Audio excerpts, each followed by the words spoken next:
Hi everyone, this is तस्कीन खान और आप देख रहे हैं वाओ टीवी। पाकिस्तान के अंदर बहुत सी कंट्रोवर्सीज होती रहती हैं, बिला वजह होती रहती हैं। कई दफ़ा उनके पीछे कोई कारण होता है। अभी क्या हुआ है, अभी चंद रोज़ पहले पाकिस्तानी पार्लियामेंट के अंदर जो भी टूटी फूटी लंगड़ी लूली पार्लियामेंट है, उसके अंदर जमात इस्लामी के एक रुकन हैं मौलाना अब्दुल अकबर चित्राली। उन्होंने एक अजीब सी बात कर दी और क्लियरली जो है वो तौहीन बाइबल मुक़द्दस, तौहीन ज़बूर और तौहीन अनाजील की है। उन्होंने कहा क्या, इससे पहले थोड़ा सा बैकग्राउंड भी बता देते हैं कि किस बात के ऊपर उन्होंने रिएक्शन दिया, फिर इसके जवाब में क्या हुआ। पिछले दिनों में एक ख़बर थी, तहरीक तो बड़ी देर से चल रही है कि आपको पता है कि पाकिस्तान के अंदर जो मुस्लिम कम्युनिटी है उसमें बहुत से जो बच्चे हैं वो हाफ़िज़ कुरान होते हैं। तो हाफ़िज़ कुरान होने के बाद उनको सर्टिफिकेट जारी किया जाता है। तो अगर वो अपनी तालीम के किसी मैदान में दाखिला लेना चाहते हैं तो अगर वो साथ में अपना सर्टिफिकेट दें तो उनको उस हाफ़िज़ कुरान होने की बिना पे 20 नंबर इजाफी मिलते हैं। तो जो फॉर एग्जांपल उस बच्चे का टोटल जो है वो 100 है तो 120 हो जाएगा, ठीक है जी। तो इस तरह यानी कि जब वो एक लिस्टें लगती हैं, जब मेरिट होता है तो उस पर इजाफी नंबर मिल जाते हैं मुसलमान बच्चे को हाफ़िज़ कुरान होने के नाते। ये सहूलत जो है पाकिस्तान की जो अक़लीती अक़वाम है उनके बच्चों को नहीं हासिल। कि या तो होना कि जो मसीही बच्चे हैं या हिंदू या पारसी या सिख, तो वो भी अपने मज़हब की कोई ऐसी प्रैक्टिस करें या फिर उसका कोई इम्तहान पास करें तो उनको भी कोई 20 इजाफी नंबर मिलें। तो इसको बोलते हैं लेवल प्लेइंग फील्ड। ये मुकदमा जो है बड़ी देर से, या ये जो डिबेट है बड़ी देर से चल रही थी कि अक़लीतों के जो बच्चे हैं वो डिस्क्रिमिनेशन का शिकार हो सकते हैं। अब फॉर एग्ज़ाम्पल वही मिसाल कि एक मसीही बच्चा है या हिंदू बच्चा है या सिख या पारसी, उसके 100 नंबर हैं, तो एक मुसलमान बच्चा जो है उसके 90 नंबर हैं, लेकिन वो 20 नंबर वाला अपने साथ सर्टिफिकेट लगा देगा तो उसके 110 बन जाएंगे। तो वो इन सब से ऊपर वो जंप कर गया और उसको सीट मिल गई, ठीक है जी, दाखिला भी मिल गया और यानी कि एक उसको एडवांटेज है।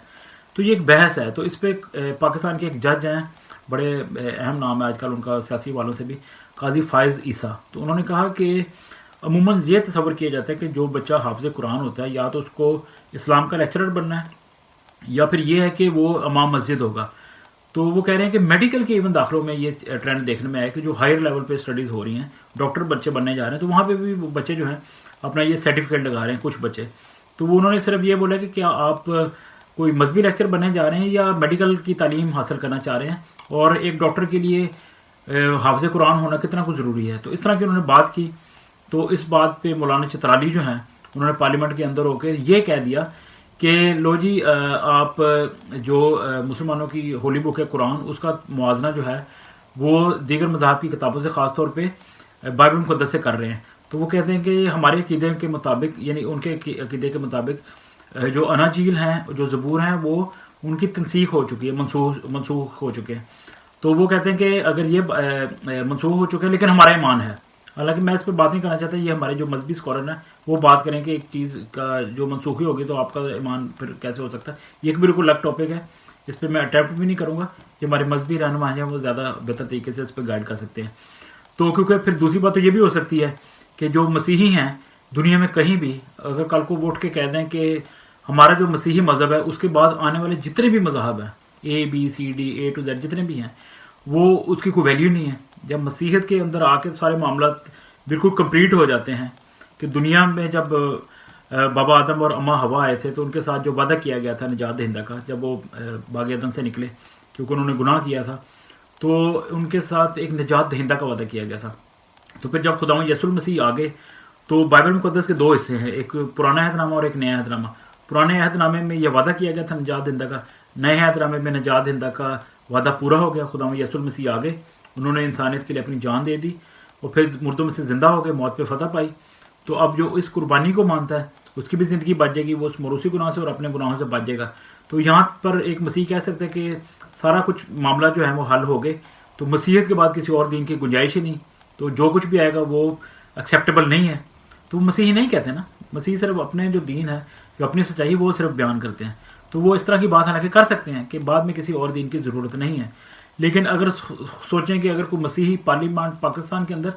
या किसी और जगह पे उठ के ये बात करें तो उसके लिए कितने मसाइल पैदा हो सकते हैं।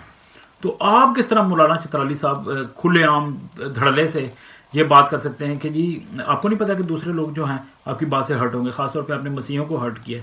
और इनडायरेक्टली देखा जाए तो जूश कम्युनिटी को भी हर्ट किया, क्योंकि वो पुराने अहदनामे पे, अनाजील पे اور زبور پہ تورات پہ یقین رکھتے ہیں، تو آپ نے کس کس کو ہرٹ کیا؟ ایک طرف آپ کہتے ہیں کہ جی اسلام کے خلاف بات کی جاتی ہے تو اسلامو فوبیا کے قوانین ہونے چاہیے، یہ وہ سارا، تو پھر آپ نے جو بات کی وہ کرسچن فوبیا ہے یا جوئش فوبیا ہے، یا کیا آپ نے کس کس کو وہ ہرٹ کرنے کی کوشش کی ہے؟ تو اس کا مطلب یہ ہے کہ آپ کو یہ بات کرنی ہی نہیں چاہیے تھی، اور اگر آپ نے فرط جذبات میں آ کے بات کر دی، جو کہ جسٹس فائز عیسیٰ صاحب نے کون سی ایسی غلط بات کی ہے، لاجک سے بات کی ہے نا، تو آپ اس کا لاجک سے جواب دیں، آپ اپنے نتنے پھلا کے یا رنگ جو ہے وہ لال پیلا کر کے جواب دینے کی کیا ضرورت ہے آپ کو؟ تو یہ مسئلے کا حل نہیں ہے، یا جو بات آپ کو مطلب پسند نہ آئے تو آپ لٹھ لے کے لوگوں کے پیچھے دوڑ جائیں یا ان کے خون کے پیاسے ہو جائیں، تو پھر یا اپنے اندر برداشت پیدا کریں، بات سننے کی حوصلہ پیدا کریں، کوشش کریں۔ اور آپ کو پتہ ہے کہ جب یہ چترالی صاحب بیان دے رہے تھے تو ندیم عامر جیوا صاحب جو پاکستانی مسیحی ہیں، اور آئی سلوٹ ٹو ہم، انہوں نے کھڑے ہو کے احتجاج کیا، اعتراض کیا، اور انہوں نے کہا کہ مولانا صاحب بالکل غلط بات کر رہے ہیں اور یہ بالکل بھونڈی بات کر رہے ہیں۔ اور اس وقت ہم نے دیکھا کہ جو اسپیکر ہیں راجہ پرویز اشرف، انہوں نے جیوا صاحب کو بالکل کہا کہ آپ بیٹھ جائیں، تشریف رکھیں، یہ وہ سارا، لیکن لوگوں کو یہی لگ رہا ہے کہ شاید ان کو بولنے کا موقع نہیں دیا گیا، ان کو بولنے کا موقع بعد میں ملا، اور لوگوں تک جو شروع میں ایک ویڈیو وائرل ہوئی تھی اس میں صرف مولانا چترالی کا بیان ہے، اور اینڈ پہ ویڈیو کے کہا جاتا ہے کہ وہ جیوا صاحب جیسے بول رہے ہیں تو ان کو کہا ہے کہ بیٹھ جائیں، نہیں، بعد میں وہ بولے، انہوں نے کنڈیم بھی کیا، اور انہوں نے ٹویٹر کے اوپر بھی جیوا صاحب نے اس کی مذمت کی۔ ہم جیوا صاحب کے بالکل ساتھ کھڑے ہیں، اور اگر آپ یہ مولانا چترالی کی اور جیوا صاحب کی جو گفتگو ہے یا دونوں کا جو پوائنٹ آف ویو ہے یہ دیکھنا چاہتے ہیں تو آپ ہمارا جو آفیشیل پیج ہے تسکین خان آفیشیل، اس کے اوپر آپ وزٹ کریں، اور اس کے اوپر آپ کو وہ والی ویڈیو بھی مل جائے گی جو قومی اسمبلی، ٹوٹی پھوٹی قومی اسمبلی کے اندر دونوں حضرات کی جو بات ہوئی تھی۔ تو بات صرف اتنی سی ہے کہ یا تو ایسی کنٹروورشل بات نہ کیا کریں چترالی صاحب، یا ان جیسے جتنے بھی مائنڈ سیٹ رکھنے والے لوگ ہیں۔ اور بدقسمتی یہ ہے کہ صرف یہ مولانا حضرات نہیں، پاکستان کے ہر شاید دوسرے چوتھے گھر کے اندر اسی طرح کا مائنڈ سیٹ لے کے ہر بندہ بیٹھا ہوا ہے، تو آپ اپنے اندر برداشت پیدا کریں، کیونکہ لوگ بھی آپ کو برداشت کر رہے ہیں، اور پھر کل کو لوگوں کو بھی آپ نے برداشت کرنا ہے کہ کل کو وہ بھی اگر کوئی کویشچن کریں یا بڑا ویلڈ کوئی پوائنٹ اٹھائیں تو پھر اس کے لیے بھی ریڈی رہیں۔ اس کے لیے یہ نہیں کہ پیچھے کوئی آپ کوئی لٹھ لے کے پیچھے پڑ جائیں یا کچھ اور چیز لے کے ان کو مارنے کے لیے دوڑ پڑیں، تو اپنے آپ کو بڑا کریں، دل کو بڑا کریں، یا ان ادر ورڈ کہ اس طرح کی بات ہی نہ کریں، بڑی مہربانی۔ اور یہ کہ جو دینی معاملات ہے اس کے اوپر بڑے تنبل سے بات کیا کریں،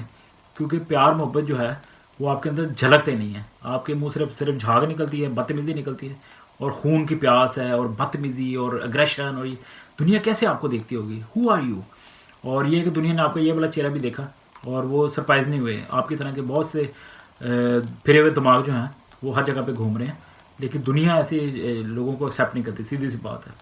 تو بہرحال بہت شکریہ اس ویڈیو کو دیکھنے کا، اور اس پیغام کو زیادہ سے زیادہ شیئر کریں